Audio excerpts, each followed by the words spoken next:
কোন কোন মানে একটা একদম শর্টকাট করে দিয়েছে, ঠিক আছে? যেমন দেখেন ভিপিএসটা কোথায় কোথায় যাবে, কোন কোন আইসির ইনপুট হবে, যেমন লাইট, অডিও আইসি, এপিডি আইসি, হ্যাঁ তুলিয়ে নাকি বুঝে নেন, গ্রাফিক আইসি, 4G 3G 2G, এলডিও, তারপরে পাওয়ার আইসি। কথা বোঝা গেছে? এতগুলো সেকশনের ইনপুট হচ্ছে কি পাওয়ার আইসি না বিপিএস। পাওয়ার আইসি চলবেও না বিপিএস ছাড়া, পাওয়ার আইসি চলবেও না বিপিএস ছাড়া। কথা বলতে পারছি? এখন কি আমাদের কাছে যখন এই একটা ফোন আসবে, আমাদের পাওয়ার আইসিটা কি করতে হবে, চেক করতে হবে, ঠিক আছে? আমার কাছে যখন পাওয়ার আইসি চেক করতে হবে, তাহলে আমার এখানে দুটো জিনিস থাকবে, একটা ইনপুট, এখন ইনপুট কোথায় থাকবে দেখেন, এই যে পাওয়ার আইসি দেখতেছেন, ঠিক আছে? সব সময় খেয়াল রাখবেন এই পাওয়ার আইসি এবং কয়েলের মাঝখানে যতগুলো ক্যাপাসিটর থাকবে, এখানে অলমোস্ট সবগুলো ইনপুটের ক্যাপাসিটি থাকবে। ইনপুট, হ্যাঁ। এবার ইনপুট কত ভোল্টেজ? 5 ভোল্ট। কেন পাওয়ার আইসির ইনপুট কেন 5 ভোল্ট? 3.7। এই জিনিসটা ভালো করে মুখস্থ করবেন। পাওয়ার আইসির ইনপুট হচ্ছে বিপিএস 3.7 থেকে 4.2। মানে এখানের মধ্যে আপনি যে কোনো একটা ক্যাপাসিটরের মধ্যে 3.7 থেকে 4.2 পাইলে ইনপুট কি আছে? ওকে আছে। কথা বলতে পারছি? যেমন দেখেন এখানে একটা বোর্ড আছে, এই বোর্ডের মধ্যে আপনারা দেখাই দিবেন, আমাকে আমি একজন ডাকবো, দেখাই দিবেন যে কোন সাইডটা ইনপুট হতে পারে। আবার বুঝে নেন, আবার ভালো করে খেয়াল করেন। কয়েল দেখা যাচ্ছে, কয়েলের মাঝখানের ক্যাপাসিটি বোঝা যাচ্ছে? পাওয়ার আইসির পাশে মাঝখানে এখানে যে কোনো একটা মধ্যে কি পাইতে হবে? 3.7 থেকে যে কোনো একটার মধ্যে পাইতে হবে। একটা তো পাইছে মানে সবগুলো তো গেছে। হ্যাঁ, কারণ এগুলো ছিল আছে। মনে করেন ওখান থেকে পুরো লাইনটা এখানে আসছে, ওটাতে আসছে মানে লাস্টেরটাও কি আসছে, কারণ লাইন কয়টা? একটাই। তো এখানে একটা তো পাইছে মানে বাকিগুলোতে পাবো, চেক করতে হবে না।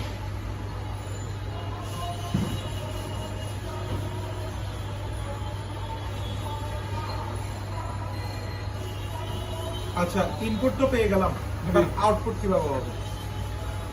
আউটপুট কিসের মাধ্যমে হবে? দেখেন পাওয়ার আইসির পাশে যে কয়েলগুলো আছে, এগুলোর মাধ্যমে কি আসবে? এখন কত আসবে, কখন আসবে?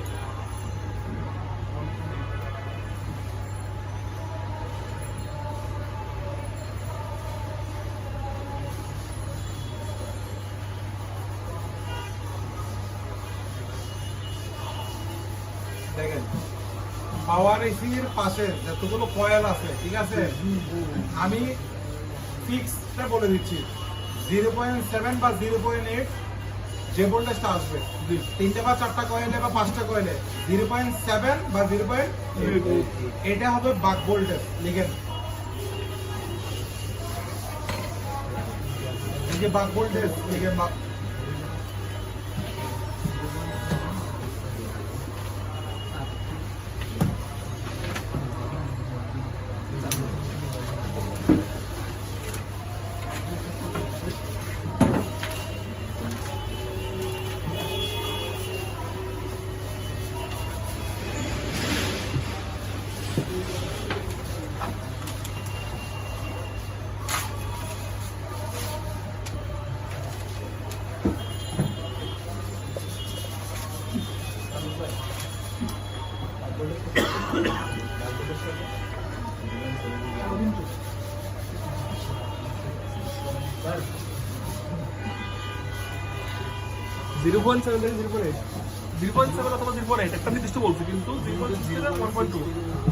এখন আপনারা মাদারবোর্ডের মধ্যে 90% ক্ষেত্রে এটাই পাবেন 0.7 বাই, সেজন্য আমি লিমিটটা আর বললাম না। 7/8 পাইছেন, এটা কি ভোল্টেজ? বাক ভোল্টেজ। এখন লেগে রাখতে হবে, পাশে স্টেবল থাকতে হবে, মানে দাঁড়ানো রাখতে হবে, আপ ডাউন করা যাবে না।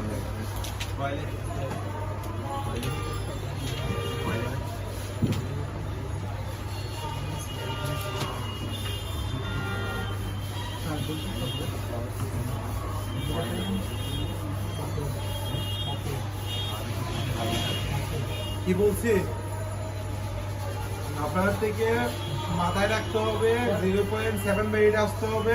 তারপর হচ্ছে যে আপনার ভোল্টেজটা কি থাকতে হবে 0.7 বাই 8 পাবেন।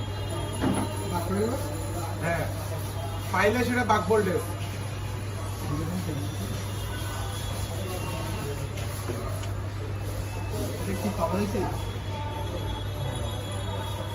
পাওয়ার আইসির পাশে যে কয়েল গুলো আছে ওই কয়েল গুলোর কথা বলতেছি।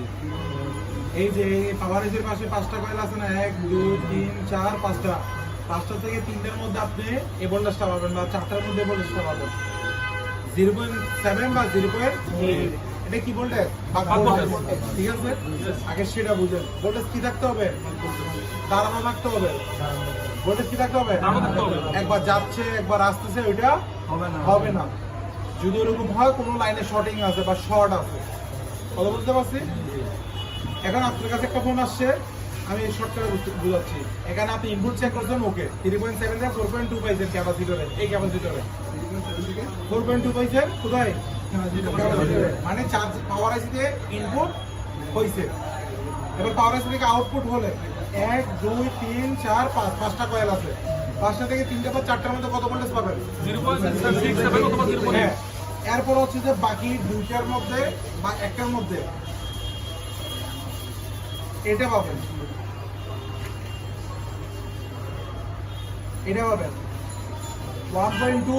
আমি বলে দিচ্ছি 1.2 থেকে 1.9 পর্যন্ত বা 1.2 লেখেন 1.1 থেকে 1.9 এর মধ্যে যে ভোল্টেজ পান এটা হচ্ছে এলএলডিও, লো এলডিও। ঠিক আছে, 1.1 থেকে 1.1 থেকে 1.1 থেকে 1.9 লিখেন, 1.1 থেকে 1.9।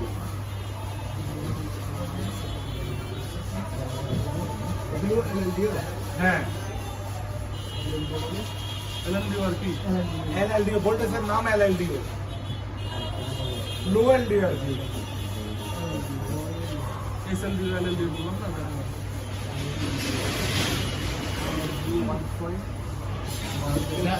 না। হ্যাঁ, 1.1 থেকে 1.9 পেলে এটা কি ভোল্টেজ? এটা তো আমরা করছিলাম। ঠিক আছে, এরপর হচ্ছে 2.0 থেকে 2.8 এইচএলডিও, এসএলডিও 2.0 হতে 2.8।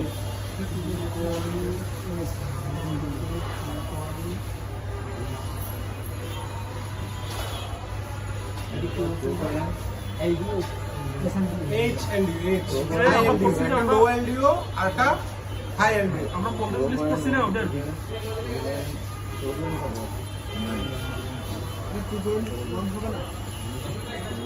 2.0 থেকে 2.8, 2.0 থেকে 2.8, 0 থেকে 2.8। এখন আপনার থেকে জানতে হবে কি, আগে কথা বুঝে আপনার থেকে কি এটা জানতে হবে 2.0 নাকি আপনাদের জানতে হবে যে পাওয়ার আইসি ভোল্টেজ বেরোচ্ছে কোনটা? বেরোচ্ছে। বেড়ে গেছে মানে পাওয়ার আইসি ভালো হয়, সে 2 দিচ্ছে 1 দিচ্ছে সেটা পরে আসতে। এক এক পাওয়ার আইসি এক এক রকম দিবে, সবটা এক রকম দিবে না, 19-20 তো দিতে পারে। তা আমার তো দরকার কি ভালো না খারাপ, মিনিমাম ভোল্টেজ। হ্যাঁ ভালো না খারাপ ওটা জানতে হবে। কত দিচ্ছে? আমি বললাম 0.7, 0.6 আসতে পারে, তার মানে আইসিটা খারাপ না, ও ওর অনুযায়ী আউটপুট দিচ্ছে। কথা বলতে পারছি। এখন এই আপনার থেকে এই সিম্পল জিনিসটা মুখস্থ করতে হবে। ফোন আসছে আপনার কাছে, এই ক্যাপাসিটির মধ্যে যে কোনো একটা ক্যাপাসিটার 3.7 থেকে পাইলেন, তার মানে আইসিতে ভোল্টেজ ঢুকছে। এবার আইসি ভালো হলে আপনার এই সবগুলো কয়েলের মধ্যে 0.7 বা 0.8, এরপর হচ্ছে 1.1, এরপর হচ্ছে 2.0। এই ভোল্টেজগুলো স্টেবল থাকতে হবে। কি থাকতে হবে? দাঁড়ানো থাকতে হবে। পরবর্তীতে প্রশ্ন আসবে দাঁড়াচ্ছে না বা বেরোচ্ছে না, এখন প্রশ্ন ওটা আসবে না। যেমন চার্জিং আইসি প্রশ্ন ওটা এখনো আসে না যে ইনপুট হচ্ছে আউটপুট হচ্ছে না। এখন আমরা শুধু ইনপুট আউটপুট করে করে চলে যাচ্ছি, পরবর্তীতে প্রশ্ন আসবে ইনপুট হয়েছে কিন্তু আউটপুট হচ্ছে না, কি চেক করবো, কোন লাইন চেক করবো? এটার মতো ইনপুট হচ্ছে আউটপুট হচ্ছে না। তাহলে কি পাওয়ার আইসি থেকে এসএলডিও এবং এলএলডিও এটা বাইরে নাকি? হ্যাঁ, সবগুলো একানের মধ্যে পাওয়ার আইসি থেকে। ঠিক আছে, এই 4টা 5টা যে লাইনগুলো বলছি সেগুলো হচ্ছে বেসিক চেক। কি চেক? Basic check. এটা বের হইছে, স্টেবল আছে, বাকিগুলো ওকে। আবার বলতেছি, এগুলো ওকে আছে, বাকিগুলো ওকে আছে। এখানে সমস্যা আছে, বাকিগুলো সমস্যা। এবার দেখেন, একটা পাওয়ার আইসি প্রায় অলমোস্ট 15 থেকে 16টা ইয়া বানাবে, এলডি ভোল্টেজ বানাবে। কয়টা? 15 থেকে 16টা। 15 থেকে 16টা, কিছু ক্ষেত্রে 20 থেকে 25টা বানায়।